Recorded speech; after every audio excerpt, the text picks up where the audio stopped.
In their classroom, Junko and Yukio sat next to each other. Junko harbored a profound crush on Yukio, silently declaring her love for him in her mind. Her affection was deeply possessive. She inwardly vowed that if any other girl so much as looked at him, she would kill them, believing he belonged exclusively to her. Unbeknownst to her, Yukio reciprocated these feelings, nursing a secret crush on Junko, whom he found incredibly cute, and mentally confessed his love while sitting beside her. Later, Junko went to Yukio's apartment, hiding behind a wall. She mused that Yukio must be at soccer practice, presenting a perfect chance to break in. Her infatuation was so intense she felt she couldn't resist. Before attempting to enter, she whispered her desire to smell his bed. Upon somehow gaining entry, she was stunned to find the walls of his apartment plastered with her pictures. She stood there for a while, admiring the obsessive display. As Junko exited the apartment, Yukio was, in turn, hiding behind a wall to stalk her. He managed to take some pictures, remarking to himself how cute Junko was. However, as he clicked the photos, Junko turned around, and Yukio, believing he'd been seen, quickly ducked behind the wall again, terrified of the potential repercussions.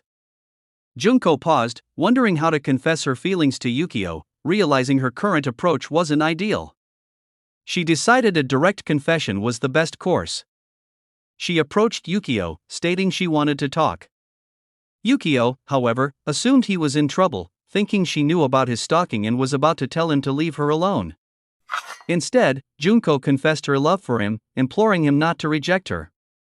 As she spoke, she pulled a knife from her purse, subtly threatening him against spurning her proposal. Upon hearing her confession, Yukio admitted he loved her too. Junko, madly in love and fiercely possessive, then declared she loved him so much she wanted to stab any woman who even tried to talk to him. Seeing her intense devotion, Yukio reciprocated, stating he loved her too and would destroy any man who laid eyes on her. It was Christmas, and they had arranged to meet. Junko arrived first and waited. When Yukio arrived, he apologized for his lateness and wished her a Merry Christmas. Junko presented him with a gift, a list of addresses of all the girls in their class. She then told him that if any of them talked to him, she would kill them all. Yukio hugged her, assuring her he would only talk to her and never go near another girl. They met again a few days later. Junko complimented Yukio on his yukata, and they enjoyed their time together. Yukio, in turn, told Junko she looked cute and began taking her picture with his camera. As he was doing so, a girl approached Yukio, calling him cool, and another girl with her asked if they could take a picture with him. Yukio, with Junko by his side, declined, stating he would only take pictures with Junko, and hugged her tightly in front of them. Junko, however, was enraged at the girls and declared she was going to kill them all. A few days later, Junko was at school, sitting and reading a book, when a guy approached her, called her babe, and asked what she was reading. Junko replied that she was reading a book and questioned his curiosity. He called her cute and asked her out to karaoke. Meanwhile, Yukio was standing right behind them, listening to the entire exchange. Junko looked at Yukio and, seeing his intense anger, thought to herself how cute his angry expression was, silently urging him to destroy the guy. Being a possessive girl, Junko couldn't tolerate the thought of Yukio cheating. She demanded his phone to check it. When Yukio asked why, Junko took out her knife and stated she needed to ensure he wasn't cheating on her. Yukio handed over his phone without hesitation. Junko unlocked it and found that his favorite photo album contained only her pictures, 1492 of them, to be exact. Checking his contacts, she discovered he only had 2 numbers, hers and his mother's. Later, Junko was texting Yukio but received no reply, making her worried. As she pondered this, there was a knock on her door. It was Yukio, who told her he had missed her very much. She mentioned texting him over 30 times. Unbeknownst to them, someone else was receiving her messages, in which she kept threatening to kill Yukio if he didn't respond, leaving the actual recipient clueless.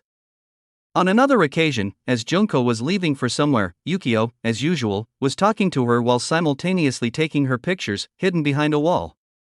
He noticed an old man walking behind Junko and became super angry, confronting the man and furiously asking how he dared lay eyes on his Junko. Junko turned around, saw Yukio fighting with the old man, and found his angry demeanor incredibly cute. Elsewhere, some girls were debating how to approach Yukio, on whom they had crushes. One felt too nervous, but another encouraged her. The motivated girl then approached Yukio, telling him she thought he looked really cool. 10 hours later, she was kidnapped by Junko. The girl, disoriented, asked Junko where she was. Junko approached her with a bucket and a knife, said hi, and angrily informed her that she was Yukio's girlfriend. On Valentine's Day, Junko brought 2 boxes and asked Yukio to pick one. Yukio chose a box, thinking it might contain chocolates. Upon opening it, he found a bloody finger. Junko explained it was the wrong box, containing the finger of the girl who had tried to talk to him the previous night. She then indicated she had another box. Yukio hugged her, calling her too cute. That night, while Yukio was sleeping, Junko climbed onto him and woke him up. When he asked what she was doing there, she explained she came because he hadn't responded to her over 500 messages. He told her his sister had been borrowing his phone. Hearing this, Junko questioned why he had a sister when she was there and asked if he wanted to get rid of his sister. Yukio remained silent. Another day, Yukio went to meet Junko at her house. While he was outside admiring her home, a woman remarked, "Who is this nice young man?" Yukio greeted her and said he was there to meet Junko. The woman, Junko's mother, hugged him and commented to Junko that she hadn't mentioned having such a cute boyfriend. Seeing her mother close to Yukio, Junko became angry, telling her mom to let go of him. Her mother noted Junko's scary expression. Meanwhile, Yukio thought Junko was incredibly cute when she got angry and jealous. Junko was sitting on a park bench using her phone when a guy approached, called her babe, and asked what she was doing. She replied she was using her phone and looking at her boyfriend's picture. The guy asked to see the picture, and Junko expressed how much she loved her boyfriend, Yukio. The guy, looking at the picture, mentally dismissed Yukio as some weakling. Junko then told the guy that if Yukio ever talked to another girl, she would murder him, and she was serious. Tired of her talk, the guy said he was out and left. Later, while smoking a cigarette, the guy who had left remarked that the girl was really hot but wondered why she had to be so psycho. Yukio confronted this guy, T-shirt, asking if he was the one talking to his girlfriend. T-shirt, dismissive, asked why Yukio cared and called him a nerd. Yukio, enraged, grabbed Tishi's shirt, pinned him to a wall, and declared he was Junko's boyfriend and that she belonged to him, warning T-shirt never to talk to her again. After Yukio left, a bewildered T-shirt wondered how a nerd with glasses could be so strong. 2 girls then approached the bruised T-shirt, one saying he looked hot with his injuries and the other asking if he was okay. They confessed they had been in love with him since starting school and asked if he would date them, threatening to be upset if he refused. Back in class, Yukio was sitting at his desk when Junko came in and slammed a knife onto the table. She told him she had a dream last night of him cheating on her and demanded that he explain himself. Yukio then began to tell her about his previous night. Following the dream revelation, Yukio showed Junko pictures he had taken of her through her window on his phone while she was sleeping. Seeing these images, Junko became emotional and hugged him tightly, even as others around them watched. Elsewhere, 2 girls, Aiko and Eri, were looking at a book. Aiko pointed out a male character, exclaiming how hot and cool he was. Eri agreed, calling the character too cool, and expressed her wish for a boyfriend like that. Aiko then chimed in, saying she also needed such a boyfriend. Later, Junko was in a dark room using her phone when there was a knock. She invited the person in, and 2 girls entered. They addressed Junko as their big sister and asked for her help. After about 5 minutes of listening, Junko understood their predicament and asked if their boyfriends kept running away from them. She then advised them that if a boyfriend kept fleeing, they should just break his legs. The girls agreed with this solution, one of them remarking that their big sister is smart. On another occasion, Yukio took Junko out. She thanked him, and he assured her he would take her out anytime she wanted. While they were talking, an old man sitting nearby reading a newspaper commented on the niceness of young love and continued to observe them. Junko then declared to Yukio that if he ever looked at another girl, she would stab them to death. Yukio reciprocated, stating that if any man looked at Junko, he would strangle them. The old man, overhearing their intense expressions of affection, was left speechless. Yukio and Junko went on a date, which Junko declared was really fun, and Yukio agreed. Meanwhile, a man was stalking them, laughing malevolently. He then approached them with a knife, demanding they not move and give him their money. Junko, seemingly misinterpreting the situation or perhaps referring to him dismissively, asked Yukio what the old man wanted them to do. Yukio replied that he wasn't sure what the man had asked for either. At a festival, Junko told Yukio to win a teddy bear for her from a claw machine game. Yukio readily agreed. He played the game and managed to pick up the bear, but the machine dropped it. He looked at the machine operator and commented that the machine was broken. Shortly thereafter, Yukio presented Junko with a bear, and she expressed her happiness. In their class, a few girls were debating whether to ask Junko to hang out. One was hesitant, thinking Junko seemed too serious. However, another girl decided to approach her and invited Junko to join them for karaoke. Junko declined, explaining she was going out with her boyfriend. Later, while out with Yukio, Junko saw another girl with someone and, feeling jealous, remarked that she was way more mature than them. After a while, Junko was seen holding a bag from which blood was dripping. Yukio noticed and asked her why her bag was full of blood and why it was dripping. After their outing, as they were heading to their respective homes, Yukio told Junko he would see her tomorrow and advised her to get home safely. Junko took public transport and was reading a book while waiting. A guy approached her, commented that her boyfriend, Yukio, looked pretty wimpy, and asked if she wanted to get with a real guy. Sometime later, in that same area, police reported finding that man dead, covered in blood. Eri and Aiko were stalking Teacher in class, complaining that he was still ignoring them and wondering why. The boy sitting next to Teacher, Johnny, informed him that two girls were secretly staring at him. Teacher, while smoking, told Johnny to just ignore them. Eri and Aiko, still confused about why Teacher was ignoring them, suspected Johnny had told him to do so. Teacher overheard them and clarified that no one was instructing him to ignore them, so they shouldn't blame Johnny. Thrilled that Teacher had finally spoken to them, the girls excitedly ran towards him and asked if he wanted to go to karaoke with them. Teacher eventually went out with Eri and Aiko. He privately thought the two girls were just worst and found their older sister attractive. As he was musing about the older sister, Eri and Aiko looked at him angrily, accusing him of thinking about another girl and cheating on them. Witnessing their anger, Teacher denied cheating and pleaded with them not to electrocute him again. One morning, Junko woke up and got ready. Her mother was in the kitchen, and the news was reporting a recent rise in murders in Tokyo, leading to heightened police presence. Junko greeted her mother, who responded and then informed Junko that her father, Ishiawa, would be coming home from prison soon. Ishiawa was shown in his cell, looking at an album containing pictures of his wife and daughter. A guard named Watanabe entered and told Ishiawa, who had apparently been in prison for a long time, that it was time to go home. Ishiawa thanked Watanabe, saying he would miss them all. The guard, visibly frightened, urged Ishiawa not to hurt him. A flashback showed a young Junko running to her father, Ishiawa, expressing her dislike for other children because they were noisy and ugly and made dirty jokes. She stated her hatred for them and her unwillingness to be their friend. Ishiawa laughed and asked if she wanted him to kill them all, to which Junko replied no, saying it was bad. In another flashback scene, Junko was being bullied at school by some boys who were pulling her hair. She screamed for them to stop, but they continued, one calling her creepy and another suggesting they cut her hair. Ishiawa arrived, called out to Junko, and became extremely angry at the boys, verbally abusing them. He then confronted the boys' parents, informing them that their sons had attacked his daughter. One father reacted aggressively, asking if Ishiawa wanted money and refusing to give any. Ishiawa then pulled out a sharp knife, stating he had different plans. He proceeded to kill everyone present except for one of the young boys, whom he assured he would not harm. The news later reported on the upcoming sentencing of the notorious serial killer Koshi Ishikawa. He was subsequently sentenced to 10 years in prison.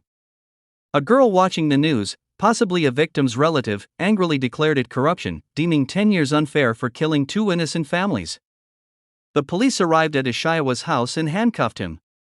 Ishiawa reassured Junko, who was then younger, not to worry, promising to be back by the time she was in high school. Junko pleaded for him not to go, but he was taken away. Onlookers questioned his motives, asking if he was a psychopath and if he regretted his actions. Ishiawa simply said, "It is okay," and went to prison seemingly content. Back in the present, Junko was studying in class. Some boys whispered warnings about her, calling her scary because her father had killed 2 families over his son's bullying her. While she studied, a boy, likely Yukio, approached and asked to see her drawing.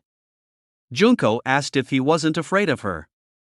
The boy replied that her father had done bad things to those who hurt her, but as long as he himself was nice, he would be fine. Junko looked at him emotionally, and they became friends after that. Later, Junko was in front of a mirror, announcing she was ready for a Halloween party. When she went outside, she saw someone in a mask waiting for her. It was Yukio. She excitedly noted that he was wearing the outfit she had given him. Yukio agreed it was a good outfit and thanked her for providing it for the party. One morning, Junko greeted her boyfriend Yukio, who immediately noticed something was amiss. He asked her what was wrong because she wasn't smiling, a departure from her usual cheerful demeanor. Junko explained that her father would be home that day after many years in prison. Yukio congratulated her, but Junko then produced her knife, telling him he had to come to dinner to introduce himself. Yukio, looking at her, calmly stated there was no need to threaten him, he would attend the dinner. When Junko returned home from school, she announced her arrival to her mother and saw that her father, Ishiawa, was indeed back. Her mother gestured towards him, saying, "Look who it is." Junko's father greeted her, mentioning it had been Banawa, a long time, since they last met. Junko's little sister was also present, sitting next to Ishiawa. Her father expressed how much he had missed Junko, remarking it must have been 7 years since she last visited him in prison. He speculated that her long absence might have been due to her studying hard. Junko didn't reply and instead stated she was going to her room. Later, Junko's mother and Ishiawa went out on a date. Junko's mother expressed her happiness at his release, and Ishiawa replied he had to return because he had made her a promise. He then wondered aloud what was going on with Junko. Just then, a man approached from behind, asking if he was Ishiawa. Ishiawa confirmed his identity and then recognized the man as the warden, expressing pleasure at seeing him again. The warden mentioned that they missed Ishiawa at the prison. Meanwhile, Yukio was sitting somewhere, looking at pictures of his girlfriend, Junko. His deep affection for her led him to constantly look at her photos. After viewing some recent ones, he remarked on Junko's beauty but also noted her sadness in these pictures, wondering what was wrong. As he looked closer at one photo, he zoomed in and saw Ishiawa standing right behind Junko, smiling at the camera. Elsewhere, Ishiawa had kidnapped T-shirt. T-shirt, confused about why he was being held, asked his captor who he was and what he wanted. Ishiawa, while T-shirt was tied to a wooden plank, greeted him and explained that his twin daughters had posted on social media about dating T-shirt. Ishiawa stated he had several questions for him. As he was talking, Junko came down to the basement carrying a bag full of blood. Ishiawa informed her that the basement was currently occupied. Later, T-shirt was sitting on a bench, bewildered by how his life had turned out. The previous night, he had been kidnapped by his girlfriend's father, Ishiawa, who had made a deal with him. T-shirt would be released only on the condition that he would never speak to or look at Ishiawa's daughters again. He had made this promise as a guarantee. As T-shirt was contemplating these events, Eri and Aiko approached him, asking what had happened and where he had been the previous night. They questioned if he had been cheating on them, threatening to hurt him if he had. The girls grew worried when T-shirt didn't reply. One asked why he wasn't saying anything, and the other suggested he might be sad. Finally, T-shirt told them to just leave him alone. The girls, shocked, asked what he had said, and he angrily repeated his demand. He then exclaimed that his life had been hell since meeting them and that now their psycho dad was threatening him as well. He yelled at them to get out of his life. The girls looked at him, stunned. T-shirt then realized with horror what he had done. He had made Ishiawa's daughters cry and feared Ishiawa would now kill him. That night, Yukio was sleeping peacefully when someone knocked on his window. He got up, put on his glasses, and saw his girlfriend Junko outside. Junko told him to open the window, threatening to break it and come in otherwise. Yukio opened the window and let her in. They both got under the blanket. Yukio asked if she was okay now, and Junko confirmed she was, though she mentioned her legs hurt. They looked at something on a laptop, and Junko pointed out some blood, exclaiming how pretty it was. Yukio remarked that it seemed she was enjoying the movie. Eri and Aiko went to meet their father, Ishiawa, and questioned him about why he had threatened their boyfriend. They warned him that if he hurt T-shirt, they would not forgive him. Ishiawa told them they were too young to have a boyfriend and, moreover, couldn't share one as it was bad. Both girls yelled that it wasn't fair because they shared everything and argued that if Junko could have a boyfriend, why couldn't they? Ishiawa looked at them and told them not to worry about T-shirt, stating they would not date anyone until they got older. The girls reluctantly agreed. Junko returned home late after meeting Yukio. Her father, Ishiawa, was standing in the lobby and asked where she had been. Junko rudely replied that it was none of his business. Ishiawa surmised she might have been at her boyfriend's place and then asked if she had invited Yukio over for dinner as he had instructed. The next day at school, Junko greeted Yukio and reminded him about the family dinner, asking if he was coming. Yukio assured her he was, telling her not to worry. Junko moved closer to him and lovingly expressed her gratitude that he was coming to her house for dinner. Ishiawa returned home from somewhere and announced his arrival to his wife, who welcomed him back. They drew closer, and Junko's mother asked if he was excited to meet Junko's boyfriend, Yukio. Ishiawa replied that he was very excited, adding with evil eyes that he couldn't wait to meet him. His wife said she would make something delicious for them for dinner that night. Yukio arrived on time for dinner, and they all sat together to talk. Ishiawa asked Yukio why he was dating his daughter. Yukio replied that he was dating Junko because he loved her more than anyone in the world. Ishiawa then pressed further, asking if, in that case, he would die for her. Yukio countered that he would kill for her. At this, Junko got angry, stabbed her knife into the table, and told her father to shut up. Ishiawa quickly said he was just kidding, smoothing over the situation. While they were all at the dining table, Junko's mom announced that dinner was ready. Ishiawa placed his hand on Yukio's shoulder and said they should go eat. As they were getting up, Junko's twin sisters were watching them secretly, one commenting, "That is Junko's boyfriend." Junko overheard them and asked if they had a problem. Terrified, they quickly denied having any problem.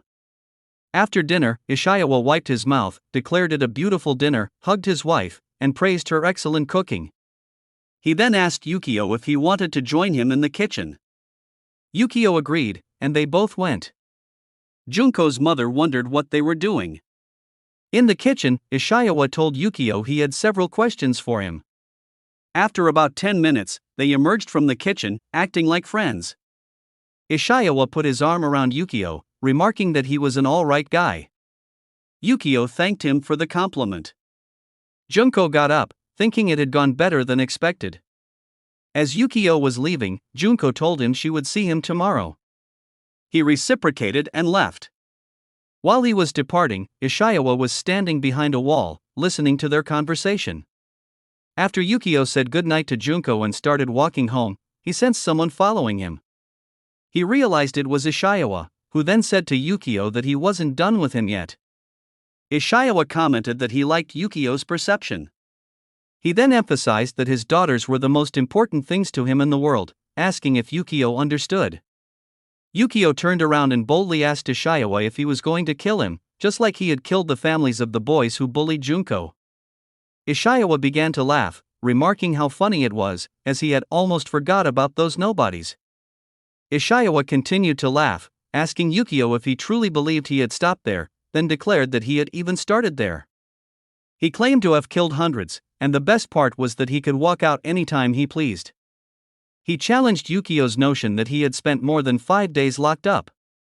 Confused, Yukio asked what he was talking about. Ishiawa then stated he liked Yukio and would accept him, but warned him not to mistake him for some small-time impulsive killer, asserting he was far, far worse. He called Yukio a good boy before leaving, hoping Yukio would visit again soon. Yukio, angered and perplexed, silently wondered who this man truly was. Meanwhile, at home, Junko's mother asked the twin daughters where their father had gone. They replied he had gone for a walk a few minutes ago. Ishiyawa's wife looked out the window, then told Junko to come help her in the kitchen. When Ishiyawa returned, Junko, still furious, threw her knife at him. It missed, sticking in the wall, and Ishiyawa calmly told her to calm down. Junko, enraged, demanded to know how dare he threaten Yukio, and ran after her father to kill him, yelling for him to stop. Ishiyawa, in turn, told her to stop, saying she would ruin the house. His wife, watching, simply found them silly and laughed. At school, Johnny was asking everyone if they had seen Teacher, but he had been absent for days, and no one knew his whereabouts. Johnny was deeply worried. Meanwhile, Teacher woke up disoriented, his head throbbing. He discovered he was in the middle of the Sahara Desert, trapped in a box, and panicked about his predicament. Many years earlier, on a cold night in Tokyo, a man was murdered. At the crime scene, a girl remarked that Japan hadn't seen a political murder in ages, questioning why this had happened. The guy next to her noted the victim was up for election and suspected foul play. As the girl stood there, Ishiyawa, observing from a distance with a sniper scope, found her adorable. The girl, named Yuno, then questioned how her companion could dismiss the murder as a robbery, when it was clearly a political assassination and nothing was missing from the apartment. The guy insisted it was out of his hands and told her to drop the case if she wanted to keep her job. In the Ginza district, Detective Yuno attended a party. While drinking, she expressed her disdain for charity events. A man approached, expressing his gladness that she could make it and acknowledging his generous donations to their department. He then thanked her for agreeing to drop that case. Yuno recognized him as the victim's political opponent. Standing alone, trying to enjoy the event, Yuno was approached by Ishiyawa. He told her she was right, that it was indeed the political opponent, and confirmed her suspicion that he had his rival assassinated. Ishiyawa offered her a drink. Yuno, speechless and confused by his knowledge, wondered how he knew. She asked him, but he covered her mouth with his finger, telling her to speak softly. He then leaned closer and revealed he knew because he works for him. He hugged her and asked if she would be willing to testify if he had killed the politician. Yuno told him to slow down. Ishiyawa then explained it wouldn't make a difference because he owns the police. Yuno, exasperated, uttered a curse. Yuno headed towards the car parking, with Ishiyawa following. He asked her where she was going, calling her by her name. Startled, she turned and asked how he knew her name. He replied he had read her file and found her to be a good investigator. Yuno told him to leave her alone and that she was returning to the station to reopen the investigation. Ishiyawa warned her that if she did, she would have to die. Yuno turned back, asking if she would really die. Ishiyawa confirmed it. Faced with this threat, Yuno defiantly told him to go ahead and kill her, refusing to live in a world where corrupt people could become prime ministers through murder. As she walked away, Ishiyawa caught up to her, holding a siren. He remarked that if she felt that strongly, she was the rare one, and added that he liked her. Ishiyawa then kidnapped Yuno and tied her to a chair. When she awoke, he greeted her and said someone was there to see her. The politician Yuno had spoken to at the event entered, saying they met again. He stated he heard she intended to reopen the case file, which enraged Yuno. The politician informed Yuno that she had received several warnings but ignored them all, so now she was going to die. He then instructed Ishiyawa to remember to call the cleaning crew after killing her. Ishiyawa confirmed he would, pulled out his gun, and fired. However, it was not Yuno who was hit. When Yuno opened her eyes after the gunfire, she saw the politician on the floor, Ishiyawa having shot him in the chest. The politician cursed Ishiyawa as blood flowed rapidly. Ishiyawa apologized, stating he no longer felt like working for him, and shot him again. Yuno, bewildered, asked why he had done it. Ishiyawa reminded her of her earlier statement, her refusal to live in a world with corrupt people everywhere, where they could become prime ministers through murder. He then added that since the politician was dead, he would no longer be prime minister. Ishiyawa then asked Yuno if she would like to have dinner with him, to which she angrily retorted, "Dinner?" They went out for dinner. Ishiyawa commented that there was nothing like a good bottle of California Merlot. When the waiter brought it, he offered Yuno some, saying it was his favorite drink. Yuno did not reply. Ishiawa, feigning misunderstanding, asked why she was upset, calling her Miss Detective. He argued that he had done what she wanted and that she should be thankful the corrupt politician she hated was dead. Yuno countered that he should have testified against him, as killing him without testifying was wrong. Ishiawa apologized but said they both knew that wasn't going to happen. He claimed to know everyone, the commissioner, judges, everyone she could name, and that getting them to drop the case was easy and child's play for him. After sitting at the restaurant for a while, Yuno asked Ishiawa if she was free to go or if he would kill her if she walked away. Ishiawa told her she could leave if she wished. As she got up, he told her there were many more corrupt people rotting in the city and asked if she would go on another date with him if he killed more of them. Yuno did not reply. He then urged her to at least taste the wine before she left, since it was his favorite. Yuno decided to taste it and, after a sip, declared the wine tasted too good. This entire story was Ishiawa explaining to his daughters how he met their mother, Yuno. Yuno, resting her head on Ishiawa's shoulder, commented how nicely he told the story, but all their daughters were engrossed in their phones. Junko stated they knew the story because he had told it so many times. The twins then questioned why the mom in the story was different from the mom they had today. Yuno, changing the subject, said it was getting late and told them to brush their teeth for school tomorrow. One of the twins pointed out it was only 8 p.m., but Yuno angrily told her not to talk back. Ishiawa asked Yuno if they should tell the rest of the story someday. She agreed, someday, but for now, she wanted to focus on the mission, and she began cleaning a gun in her hands. Junko went out in the cold to meet Yukio. He greeted her, and she suggested they go to his place. He agreed, suggesting they could watch a movie. As they walked, a poster was pasted on a wall, announcing several recent murders and providing a police contact number for information. Junko then asked Yukio if she could visit him that night. Yukio said tonight wasn't good. Junko became possessive, angrily asking if he was seeing another girl. He denied it, explaining his mom was home from work. Junko thought Yukio never wanted her to meet his mom, perhaps because his mom didn't want him to have a girlfriend. Junko then mentally declared Yukio's mom needed to die because she was preventing Junko from seeing her love. Yukio returned home after meeting Junko and found his door open. Thinking Junko was inside, he entered. His mother was there and asked if he had been studying. Yukio greeted her. His mom had burnt all of Junko's pictures and posters he had in his room. At Narita Airport Terminal 1 in Japan, T-shirt finally returned home, declaring how much he missed the place and rubbing his head on the ground as a gesture of love. A guard behind him told him not to do that. When T-shirt looked up, Ishiawa was sitting in front of him. Ishiawa said, "Welcome home," and asked if he had fun. Seeing Ishiawa, T-shirt was terrified, thinking he had to go through all this again. Yukio's mom told him she received an email from his school about his grades dropping by 4%.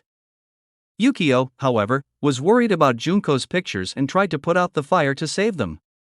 His mom then pointed a gun at him, asking how he dared slack off and if he wanted her to kill him. Ishiawa, along with T-shirt, went to Tishi's home. Ishiawa asked T-shirt if he wasn't going to knock. T-shirt pleaded with Ishiawa not to hurt his parents. Ishiawa assured him he wouldn't. Tishi's parents opened the door, welcoming him back with poppers. T-shirt, confused, asked what was going on. His mom hugged him, welcoming him home. His father then said they knew he could do it and asked Ishiawa if T-shirt did well at his internship in Dubai. Ishiawa said he was excellent and shook his hand. Junko went to school but couldn't find Yukio anywhere. As she wondered where he could be, a guy told her he wasn't coming today because he was sick and his mom had called in. Junko thought about his mom and grew angry. Unable to control her anger, she decided to visit Yukio's home to confront his mother. She tried the door and found it unlocked, but Yukio's mom opened it, causing Junko to fall. Yukio's mom then accused Junko of distracting her son from his studies. Junko, still on the floor, angrily got up and demanded to know where Yukio was. His mom replied he was not here anymore. Junko asked what she had done to him. His mom explained she was willing to let him live independently if he got perfect grades, but they had dropped by 4%. She then pulled out a gun, stating she now saw what had been distracting him. As Yukio's mom, Nakamura, who worked for the Prime Minister, pointed the gun at Junko, a man ran in, saying she had a call from the Prime Minister. Nakamura then let Junko go, warning her it was only for this time and telling her never to speak to her son again. Yukio was held in a locked room somewhere by his mom. He drew a picture of Junko, missing her terribly, and told the guards to let him out or he would burn down the place. T-shirt bumped into his friend Johnny, who asked where he had been. T-shirt said he had no idea what happened to him, and Johnny replied he had been told T-shirt went on some internship in Dubai out of nowhere. Johnny then questioned why T-shirt hadn't told him. As Junko angrily passed them, T-shirt told her to watch where she was going. Johnny told T-shirt not to say anything because it wouldn't matter. One day earlier, T-shirt had asked Ishiawa why he was doing all this. Ishiawa asked if he wanted to know why he sent him to the Sahara Desert only to tell his parents he was in Dubai doing an internship. Ishiawa explained he didn't think T-shirt was a bad guy, but he can look past his interest in his daughters. T-shirt then clarified he wasn't even interested in his daughters at all. Ishiawa replied he would take good care of T-shirt if he just looked out for his eldest daughter, Junko. One day later, T-shirt sat behind Junko in class to watch out for her, thinking it was easier said than done. Meanwhile, Junko was furious because Yukio hadn't been responding to her messages. Junko returned home after school. Ishiawa welcomed her, but Junko, still angry, told him to shut up and leave her alone. Ishiawa asked if she wanted him to leave her alone, then asked if she didn't want to know where Yukio was. Learning that Ishiawa knew Yukio's whereabouts, Junko pointed her knife at him and demanded to know. Ishiawa commented on his beloved daughter's murderous glare, calling her truly offspring. He then told Junko not to worry, assuring her that her papa is here to help her and that he could never allow his daughter to be unhappy. Ishiawa then suggested they go find her precious boyfriend. They both went out to find Yukio. Ishiawa remarked to Junko that it was so nostalgic, like their drive 10 years ago. Junko angrily retorted, 10 years since you killed a kid's family and abandoned your own family while you went to jail.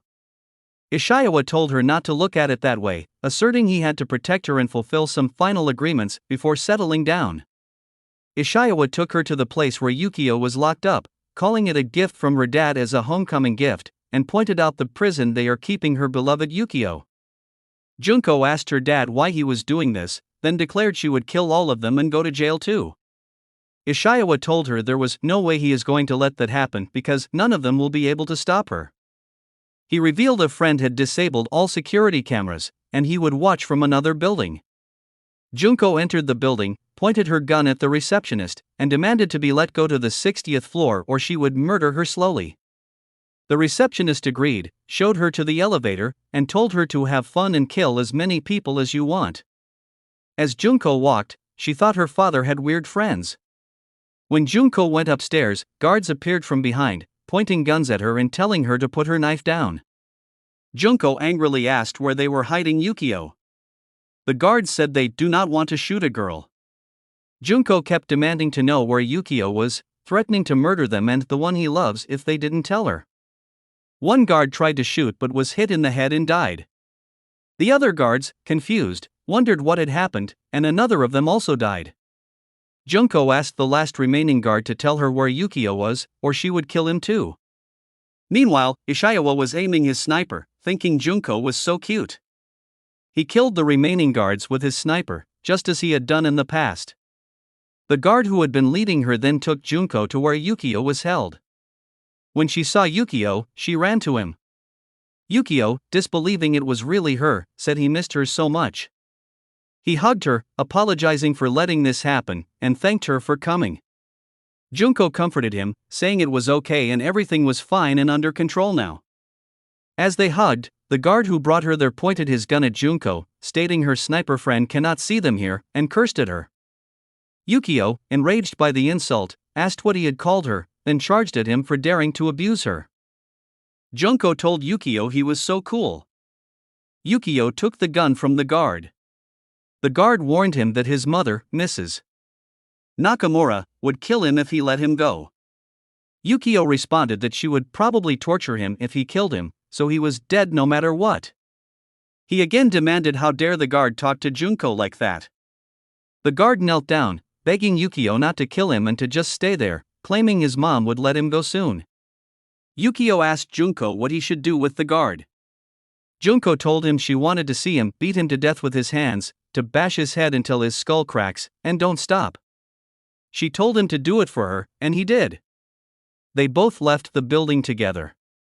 Outside, Junko hugged Yukio, saying she missed him too much, and he reciprocated. He apologized for his mom being so controlling. Junko, angrily, stated she would kill her. Seeing her anger, Yukio remarked that she was so cute when she is angry. Ishiawa opened the car door, welcoming them back. While driving home, he asked if they had fun. Yukio said Junko had plenty of fun, but Junko told him to shut up. Meanwhile, Mrs. Nakamura was in her office. A bodyguard entered, informing her that her son and the girl had escaped shortly after and asked if she wanted them brought in. Mrs. Nakamura refused, instructing them to call a cleanup crew instead. She looked into the camera, stating that if her son was willing to kill for Junko, it was probably true love, then addressing her son, told him to have his frail teenage love. She then declared that if his grades dropped any further, she would kill Junko herself. She smashed the tablet in her hands, furious at Junko for stealing her son away and preventing him from focusing on his studies. Meanwhile, Junko and Yukio were enjoying their time together. Junko noticed a black car following them. After their outing, Yukio was studying when he noticed a hidden camera inside the wall in front of his desk. He had a flashback to when he gifted Junko a watch, and she gifted him a defense tool. He speculated that her gift would soon come in handy. Some days later, Junko was reading a book by the pool. Arina was swimming, captivating the boys with her beauty. After leaving the pool, Arina noticed Junko reading and asked about it. Junko replied it was nothing that would interest Arina, but Arina, curious, insisted on knowing. Her friends still in the pool wondered if they should tell Arina to leave Junko alone. Junko was walking home when she realized Yukio had already messaged her. Nearby, her classmates were discussing how to hook a rich guy, expressing their desire to leave school. Just then, they saw Arina walking by and greeted her, wondering what she was sending on her phone. Arina, a blonde girl, ran towards Junko to say hi and asked if she wanted to go to karaoke. Junko straightforwardly asked what she wanted and then left after saying she didn't want to join them. Later, at the karaoke session, Arina's friends warned her not to talk to Junko, citing tons of rumors about her. Arina dismissed rumors, finding Junko kind of cool. The girls called Arina dumb, insisting Junko was legit dangerous and might have unearthed someone. Arina thought they were exaggerating, but one friend recalled seeing Junko take a sharp tool out of her bag. They reiterated their warning, telling Arina not to come to them if she got into trouble. On another hand, Junko encountered two bad guys. One asked if she was lost or wanted to have some fun. Junko pulled out a knife, stating she needed to blow off some steam. Later, police found the bodies of these men in the streets. At school, Arina greeted Junko with a good morning. Junko, with an expressionless face, greeted her back. Arina sat opposite Junko, who was reading, and said she had read the book too, calling it a cool book about Jack the Ripper. Arina's favorite part was the theories about Jack's identity, which gave her goosebumps. She then asked Junko what she thought about it. During lunchtime, Arina asked Junko if Yukio was doing an overseas internship, and Junko confirmed it. Junko then asked Arina why she was so interested in Yukio. Arina said Junko missed Yukio a lot. Junko asked Arina if she was in love with her partner, but Arina denied it, stating friends don't steal each other's partners. Junko questioned if they were friends, and Arina agreed.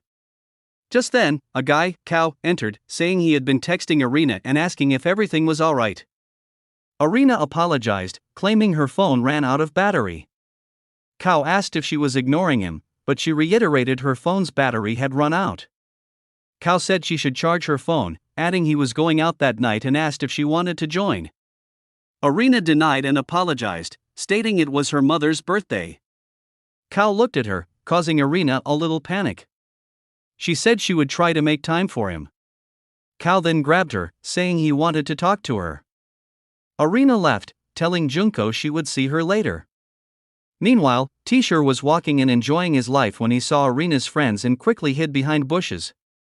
He then went to his class, where he saw Junko already sitting. As he sat, he received a message from Ishiawa, reminding him of his promise to look out for his eldest daughter. Ishiawa expected detailed daily reports or Tishi's next internship will be at the bottom of the ocean. Soon, the teacher announced students had 5 minutes to solve an equation. Junko was busy solving questions while T-shirt stared at her from behind. He soon realized he was writing about Junko all along, noting things like Junko is scary, Junko also seems sad, and that her dad is scarier, adding Ishiawa had asked him to look out for Junko. Later, he walked by Junko, who was eating her sandwich, and awkwardly asked if she wanted to walk home together. Junko grabbed her pencil and threw it at T-shirt, but he quickly defended himself with a notebook, realizing it was a clear no. After school, Junko went home. Her mom offered her snacks, but Junko ignored her and went straight to her room. She checked her phone for notifications but found none. She then opened her cupboard, filled with pictures of Yukio. She grabbed a blanket with Yukio's face on it and covered herself, saying it wasn't enough. After some time, she went downstairs and called her mom. She asked her mom what she did when dad was in jail. Her mom had a flashback. She used to send Junko back to bed, then receive parcels from Ishiawa.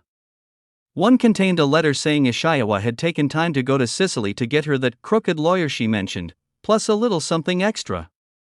He would ask her to send his love to the girls and let him know if she wanted anything else picked up. That extra things turned out to be the lawyer's head and a teddy bear. Junko's mom then told her not to worry, assuring her Yukio would send her something soon. The next day, students were excited about an upcoming class trip. The teacher instructed them to select an accountability partner, trip buddy, within 5 minutes. Arena asked Junko to be trip buddies. T-shirt, observing, thought he would now have to keep tabs on her for a whole day. Junko agreed, and a happy Arena embraced her, declaring they would have so much fun. Soon it was trip day, and the students went to the aquarium. As they enjoyed themselves, Junko noticed someone following her. Arena announced she would be right back as she had to use the bathroom. Junko looked at T-shirt and asked him to come with her. Junko grabbed him by the neck, asking why he kept following her, and if he thought she would cheat on Yukio because he wasn't there. She took out her knife, saying Tishi's eyes would be a good welcome home gift for Yukio. But T-shirt clarified that her dad asked him to look after her. Junko was a bit confused, asking T-shirt if he was sure. T-shirt confirmed it, and Junko thought, this isn't over. She told T-shirt someone else was following her too. She asked him to pretend they were still talking if he wanted to help, instructing him to stand right here. T-shirt talked stupid stuff while wondering what she was doing. Just then, they heard classmates shouting that a man in a suit fell into the tank, and sharks ate him alive. Soon, Arena returned, saying she was worried about Junko as she couldn't find her. Junko apologized for disappearing suddenly. Arena asked if Junko heard the shouting about a man falling into the tank. Junko claimed she hadn't heard anything as she was in the bathroom talking to T-shirt. They looked at the jellyfish together, which Arena found pretty and cute, wishing she could be one.